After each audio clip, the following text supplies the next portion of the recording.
Selamat pagi. Apa kabarnya anak-anak? Semoga hari ini baik-baik semua. Seperti biasanya, sebelum kita memulai pelajaran, kita berdoa dulu menurut agama dan kepercayaan masing-masing. Berdoa dimulai. Berdoa selesai. Apakah hari ini masih semangat mengikuti pelajaran IPA? Hari ini anak-anak, kita pertemuan kedua dalam semester kedua. Ya, semoga hari ini anak-anak masih semangat ya. Lebih semangat lagi kalau bisa menjawab pertanyaan ibu yang diberikan setelah pelajaran IPA ini. Halo, ayo anak-anak kita mulai, yaitu tekanan yang pada pertemuan yang kedua. Di sini anak-anak, tekanan zat cair dalam tubuh manusia pertama adalah osmosis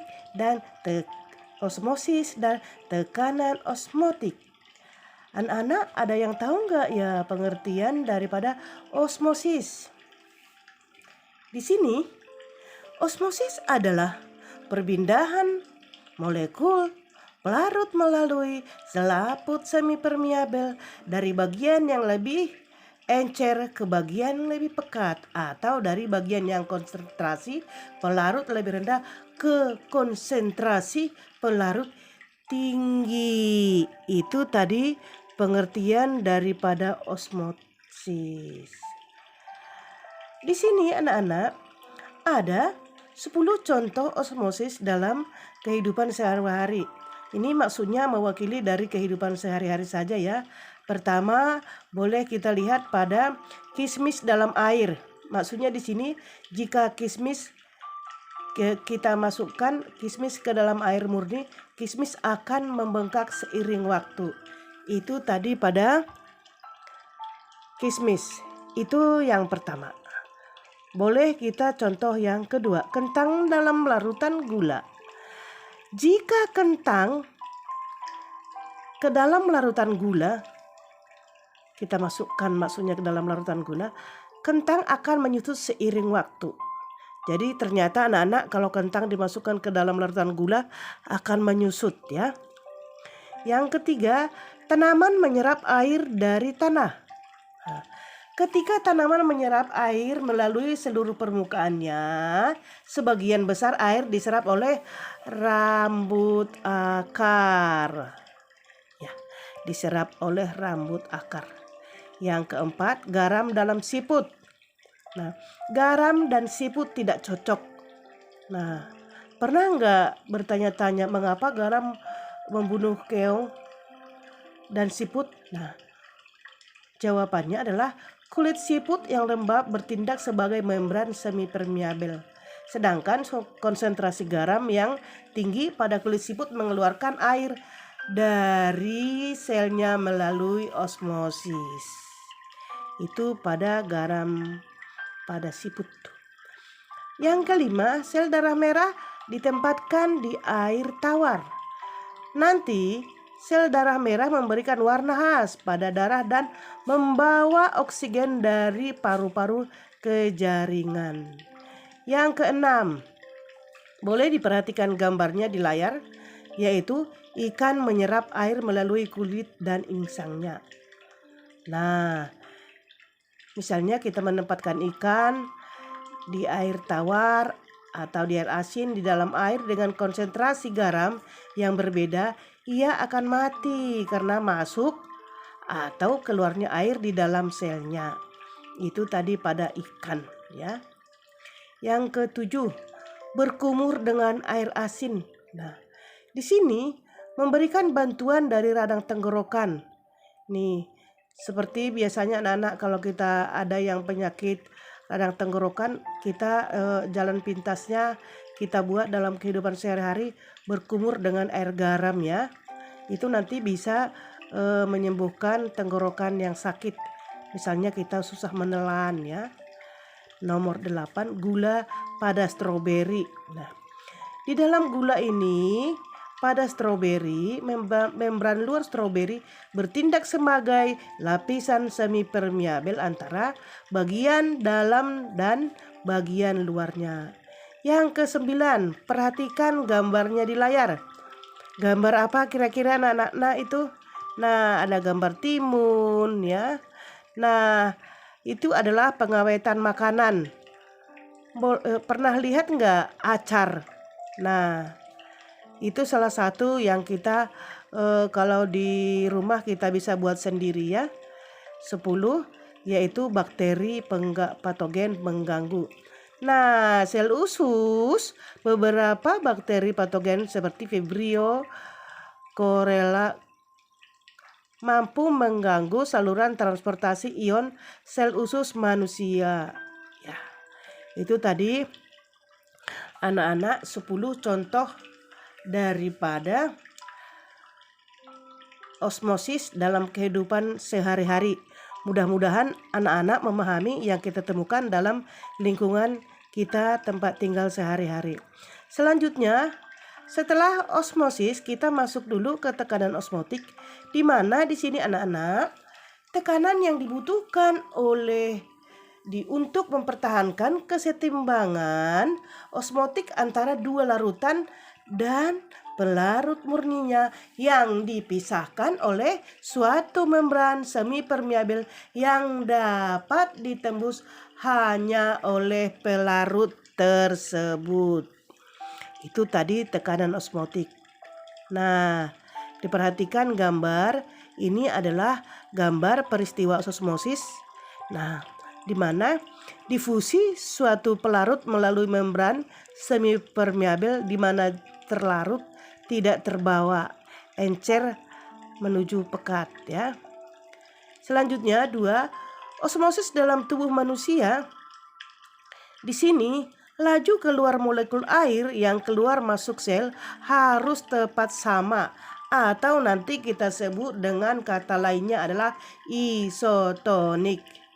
Nah, perhatikan gambar anak-anak. Di sini adalah tekanan pada zat cair mengalir.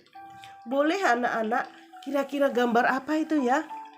Nah, di layar adalah prinsip tekanan hidrostatik pada impuls ya. Penggunaan prinsip tekanan hidrostatis pada impuls ini. Nah, di sini ada tekanan dan aliran dalam tubuh. Pertama, air mengalir dari tekanan yang lebih tinggi ke lebih rendah, atau dari aorta ke tekanan yang lebih rendah di tubuh. Yang kedua, tekanan dipengaruhi kekentalan atau viskositas dan diameter pembuluh darah. Itu tadi. Selanjutnya ada yang kita sebut dengan interaksi darah dengan paru-paru. Halo anak-anak, masih semangat kah? Coba perhatikan ya, interaksi darah dengan paru-paru, di mana yang pertama pertukaran gas di paru-paru melalui 2 proses. Di mana anak-anak di sini yang pertama boleh kita tahu dulu membawa ke jaringan kapiler paru-paru, atau dengan kata lain nanti boleh kita sebutkan perfusi. Nah, dan yang kedua dari pertukaran gasnya adalah nanti melalui membawa udara ke permukaan alveolus. Nah, hal yang membawa udara ke permukaan alveolus nanti hal ini kita sebut dengan ventilasi. Nah, interaksinya yang kedua adalah O2 dan CO2 dipindahkan ke dalam dan keluar darah melalui difusi. Ya. Selanjutnya ada kita sebutkan dengan kerja jantung. Siapa yang tahu kira-kira bagaimana kerja jantung pada tubuh manusia? Coba kita lihat. Diperhatikan, pada setiap periode kedua ventrikel jantung memompa darah sama banyak. Itu tadi yang pertama, kerja jantung. Yang kedua, tekanan di kedua pompa jantung tidak sama pada sistem pulmonal atau paru-paru lebih rendah dibandingkan sistemik atau tubuh. Nah, tadi itu kerja jantung. Sekarang transportasi air dan garam mineral pada tumbuhan. Pertama, air dan garam mineral dari tanah masuk ke epidermis akar dengan cara difusi dan osmosis. Ada dua cara berarti di sini ya anak-anak. Yang pertama tadi dengan cara difusi dan yang kedua adalah osmosis. Nah, selanjutnya transportasi air adalah yang kedua. Air dan akar dapat mencapai batang hingga daun karena adanya kapilaritas. Itu tadi anak-anak mengenai transportasi air dan garam mineral pada tumbuhan. Semoga anak-anak memahaminya dan dimengerti dan lebih paham lagi ya, dan lebih menyenangkan lagi. Nah, anak-anak, materi kita hari ini cukup sampai di sini. Mudah-mudahan anak-anak memahami dan mengerti apa yang Ibu terangkan.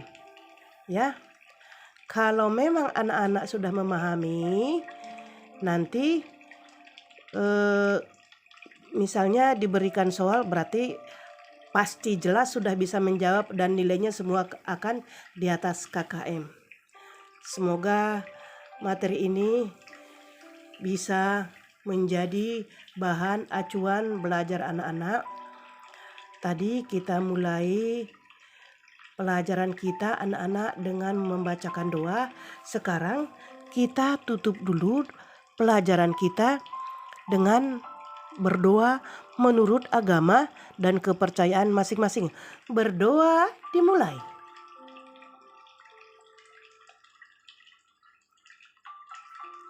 Berdoa selesai. Terima kasih anak-anak. Sekian dan terima kasih. Selamat belajar. Mohon maaf kalau ada kesalahan ya. Selamat pagi semua.